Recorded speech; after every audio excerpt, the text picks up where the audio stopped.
other accusation is your பிரதமர் உங்க மேல இன்னொரு குற்றச்சாட்டு என்னன்னா சிபிஐ இடி மாதிரியான அரசு அமைப்புகளை துஷ்பிரயோகம் செய்யறீங்க, எதிர்க்கட்சிகளை நசுக்க இதை பயன்படுத்துறீங்க. target them politically. देखिए, ईडी के संबंध में जो आप कह रहे हैं, பேசுவோம். क्या ईडी ये பத்தியும் फैसला பேசுவோம். आने के बाद बना है? नहीं। पीएमएलए का कानून क्या ईडी करके बना है? எங்களால உருவாக்கப்பட்டதா?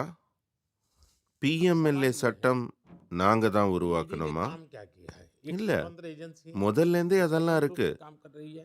இப்ப கேள்வி न उसे என்னன்னா, हम रोकते हैं, ஈடி न उसे எப்படி வேலை செய்யுது? அது ஒரு சுதந்திரமான அமைப்பு. स्वतंत्र रूप से काम करना होगा அது और சுதந்திரமாக कोर्ट के कानून பணியாற்றுது. उसको सही निकलना होगा। அதை நாங்க தடுக்கிறதும் இல்ல, யார் மேல हमारा அனுப்புறதும் पूरा இல்ல. संबंध அதன் பின்னர் தான் அந்த வழக்குகள் மீது 10 ஈடி साल நடவடிக்கை तक எடுக்க முடியும். पीएमएलए कानून तो था இவங்கெல்லாம் पहले, யாருங்க?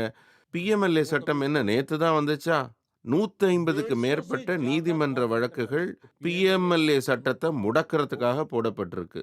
ஒரு किसी அதிகாரியோட अफसर की போஸ்டிங்கை पोस्टिंग रोकने के लिए நிறுத்துறதுக்காக ஒரு வழக்கு, सुप्रीम कोर्ट, இன்னொருத்தரை किसी अफसर को போடணுங்கிறதுக்காக अपना வழக்கு, हटाने के लिए எல்லாமே सुप्रीम உச்ச நீதிமன்றத்தில் நிலுவையில் यानी இருக்கு. ईडी काम சுருக்கமா न சொல்ல करने போனா, के लिए ஈடி வேலை अदालतों को एक செய்யக்கூடாதுங்கிறதுக்காக बहुत बड़ा நீதிமன்றத்தையே ஒரு हथियार दे ஆயுதமாக रही है। பயன்படுத்துறாங்க.